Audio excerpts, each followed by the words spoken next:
What up, y'all? Back here with a new damn video. Let's get right down to it. Eagles versus Seattle Seahawks. This is going to be, I was going to say a good game, but you're playing in Seattle. I seen what they did against the Patriots, man. That's a big road win. Big road win for them, okay? Seattle always gets hot around this time of the year. Every year. Since Pete Carroll came there and since they started going on the Super Bowl runs, this is how they've been hot. Start getting hot near the end of the year. And it's a shame we have to verse them right now, okay? But let's just get right down to it, all right? This game versus Seattle is big for us, in my opinion, because if we can, personally, I don't see us beating them, okay? I don't see us beating them. That's just me. I think the team's way too tough, and it's on the road, one of the loudest stadiums. Which I did like today that Peterson had. He played crowd noise inside of our practice facility, like crowd noise. It was no music, just like people screaming and booing. They had it blasted in there. I saw it on Twitter. Somebody was in the facility watching the practice, and he had a video of the crowd screaming. So I like that. That's a good idea, but it's just too much for us. Seattle is one hell of a damn team, and I look, and a lot of people say, well, we have a shot. We do have a shot. The only reason we have a shot is because I think to last year when we were losing games, we were decent up and down, and we went up against the New England Patriots, who I think were undefeated, or they had one loss. We went up against them in their house, and I said it on here. I said this game versus the Patriots will be so bad, it will set this franchise back. I said that's how bad they'll blow us out, and that's how bad our team will look. You would think that they need to get set back, and everyone needs to get fired. But what happened? Somehow we surprised them and came out with a win. We got a couple special teams plays which helped.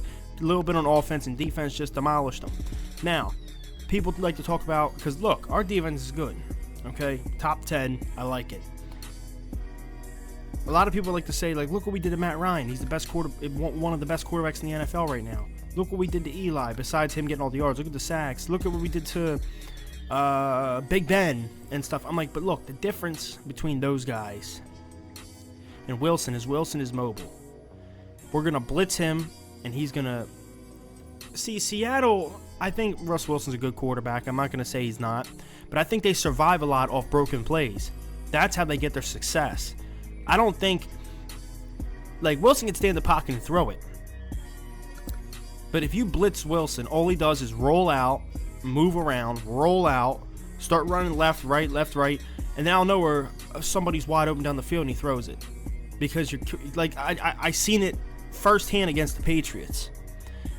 He got pressured. He rolled out this way. The whole defense went this way. Next thing you know, he throws it across the field to Doug Baldwin, who's wide open in the end zone, just standing there by himself. And that's how he does it. He did it against us 2 years ago when we versed them. Broken plays. I'm talking, we had him. I mean, we had 5 guys just coming at him. Boom! They broke right through the fucking line, because Seattle's line has never been good. Okay? Broke right through the line. And next thing you know, he's doing all this. He's moving around. See, like, I like Russell Wilson, but I hate playing quarterbacks like that. Little sneaky motherfuckers. You know what I'm saying? Little, because he is little. He's 5'11". Little sneaky bastards who, you know, kind of like when a team plays Deshaun Jackson, they hate Deshaun Jackson. Like, the Giants hated him when we had him. Like, oh my God, I can't stand playing that little shit. Because, you know, it's hard to explain. It's kind of like Cole Beasley.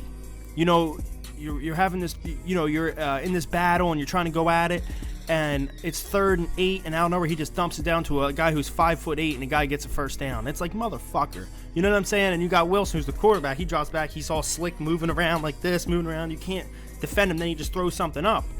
And it's like, God damn it. You know what I mean? So I hate playing motherfuckers like that. But the defense, our defense is top 10. I think Pete Carroll actually came out and said he thinks our defense is performing better than theirs. Now, personally, I don't think their pass rush has been all that good. I think their secondary still is solid as hell, besides their second corner. Their second corner, I think, is shit. Who the hell was it? I can't remember who the hell he got. I know, what's his name ain't there no more. Kerry Trash-Ass Williams. They got rid of him like a bad habit. Yeah. Sherman's good, just don't throw it his side. The safeties are phenomenal. So the game plan, in my opinion, on defense against their offense, okay, our D-line is better than their offensive line. So we should get through. But that's the problem. We got to contain them. We got to have QB. We got to have the linebacker as a QB spy. Kind of like have Michael Kendrick, since he has the most speed. Have him as the spy, moving around. Boom, he can get him. Because if we can't just do what we did last game against Matt Ryan, just blitz him. Because he can move around. He can break the blitz, and the whole shit's destroyed. Broken play, bomb downfield, 80-yard touchdown. Just like that, because he could break the fucking plays. That's the thing. That's what I'm trying to say. That people don't understand that. We can't just do what we did against them, okay? But we got to bring pressure but contain him at the same time. You know what else is a good thing to do with Russell Wilson? Don't let him run. Don't let him roll out. Don't let him move. Let him throw from the pocket. I think he's a solid thrower from the pocket. But if you just bring a couple men rushing and he can stand there, he's not as good from the pocket as he is rolling out, and throwing to his left or his right. You get what I'm trying to say? Just try to contain him in the pocket, but get that pressure. Don't let him move. Contain him. And that's the hard part. The whole offense runs off that. They have the best O-line. They have one of the worst offensive lines in the league. We have the best top 5, top 10 defensive line. We should get through. But like I told you, he's going to have broken plays. That's how they're so successful on offense. Because of him. Because he has broken plays. Doug Baldwin gets wide open somehow. This gets wide open. And last year, Doug Baldwin around this time started getting hot. And I'm watching these games, and I had him on fantasy. I dropped him, and I picked him up. Last week, he has 3 touchdowns. I think he only had 60 yards, but he had 3 touchdowns. I'm like, okay, this is around the time when Wilson and Baldwin got hot last year, and they're starting to do it now. I think Thomas Rawls returns, but he's coming off an injury. CJ Prosise, who straight up balled, is going to play. But I'm not really scared of those guys. You know what I'm trying to say? I'm scared of Wilson. I'm scared when he's going to move around, shaky, move. You know what I'm saying? The broken plays, and it's hard as hell to defend them. So, do whatever you can do on defense. And another thing about our defense is that we play shit on the road. You play bad against the Giants at first, and then you started in the second half, third quarter, you started, you started actually getting pressure to Eli. You actually started adjusting. We played bad against Detroit Lions, and then we came back solid in the second half. You can't do that. So, the Lions and Giants are solid teams, but they ain't no Seattle Seahawks, and their stadium is nowhere near the CenturyLink, okay? The defense, if they're bad on the road, and then we're going to one of the loudest stadiums in the whole NFL, the number 1 or number 2, right next to the Chiefs, it's tough, but that's what scares me. It's on the road, this and that. If they were playing in Philadelphia this week, I'd give the Eagles a win. I'd give them a win because we are undefeated at home. We have the number 1 scoring, less scoring, number 1 turnovers, number 1 fumbling, number 1 everything at home team in the NFL this year. You can look it up yourself if you don't believe me. And we blew out every team. We blew them out. Or we held the Falcons, the number 1 offense, only to 1 touchdown. They had a couple field goals. We held the Steelers, a powerful offense, to 3 points. You know what I'm trying to say? If it was at home, I'd give us the win. Because we went up against the Vikings, the best defense in the league at the time. And we beat them. So, but, okay, now on offense. See, this is the tough part about the offense, okay? If you want to win this game, okay, Peterson, listen. I want you to do what you did last week. I know the defense isn't the same. But I went back and looked at when we were 3-0. Went back and rewatched the games. Rewatched what we were doing. And everything we were doing when we were 3-0 was exactly what we did last week. We utilized the slot receiver, Jordan Matthews. We threw to Ertz or Selleck, the tight ends. And we ran the ball. Ran the ball. Then we went boom.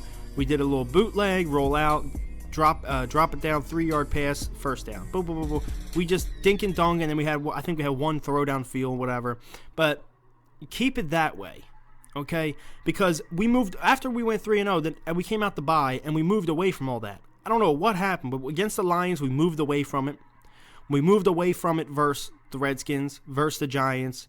And versus Vikings, even though we won that game, we still didn't do what we did when we were 3-0. I watched last week's game against the Falcons. We did exactly what we did when we were 3-0. We went back to our basic offense, run the ball, throw it here and there, throw it here and there, and we as I said, utilize the slot receiver Jordan Matthews and utilize the tight ends and just run the ball and have a three-headed monster. We ran it with Matthews, who had 100 yards. We ran it with Smallwood, who had 70 yards. And look, that's the thing. We're not really going to be able to run the ball that much, okay? Because our Seattle's defense ain't going to let that shit pop like that, okay? So we're not going to be able to run it like that. But don't be scared of their defense thinking we cannot run it. Run it, okay? I don't care if you only gain 2 yards. So it's 1st and 10, it'll be 1st and 8. Then you run it one more time, then you throw it. You get what I'm trying to say? Don't be scared. I know we're not going to have big runs, but if you could pick up 3 or 4 yards, that's fine. Okay, that's how the offense needs to move. Just run it, pick up 3 or 4 yards, then we'll pass it to the slot, we'll pass it to the tight ends, and we'll do what we did. Because that's what we did when we were 3-0, that's what we did last week, and we're undefeated basically using that formula. And just let the defense overpower the offense. But this defense is very fucking good. But on the road, they're shaky as hell. To me, they are. I'm going to read you something real quick that I found online that this is pretty damn interesting. It says right here, for the Eagles to be 5-4, and we have and in the top 10 in the NFL in both offense and defense, we both have top 10 offense and defense. The only team in the league we're the only team in the league that scored 20 or more points in every game, and one of 5 teams that allowed the fewer than 30 points every game. We allow fewer than 30. We score 20, almost 20 every game. And this guy said it speaks volumes, not just of the way that Peterson has coached, but gotten his team prepared for the field and how he handled crisis after crisis off the field, like suspensions and stuff. But I look back at it, now this is minus the Seattle game. I have us losing this game, okay? But we could be 7-2 right now. Ryan Matthews fumbles against the Lions. If he doesn't do that, we have a win. The game against the Cowboys, where Smallwood gets a carry, which was so stupid because he didn't even get a carry all game and he wasn't even hot. 4th quarter, he fumbles it. That was the turning point down the whole game. We are doing stuff that we shouldn't do. We are beating ourselves. I'm not saying beating ourselves, that doesn't sound good. But we are doing stuff that we could win these fucking games. Every game we lost, we have 4 losses. Every game we had the ball in the last 2 minutes of the game. The defense got it for us and the offense, but that's the thing. You can't rely on a rookie quarterback and a rookie coach to win you a game every time you're on the road, all 4 of our losses. It's these fucking fuck-ups we have during games that get us to that point. We need to fix that shit, because we could be 7-2 right now. Hell, we could be maybe up there with Dallas, 8-1 if we fixed up some of this shit. But you know what? It's a learning year, so whatever. But I was losing this game, but I just hope, I pray to God we can come out with it. Because I'll tell you what, if we can win this game, this is 2 of the best teams in the NFL we're going to face. And if we win back-to-back, we're making the playoffs. Mark my fucking words. We're gonna run the table. If we beat Seattle, we're running the fucking table. And we're making the wild card. Trust me. All right, y'all. Peace.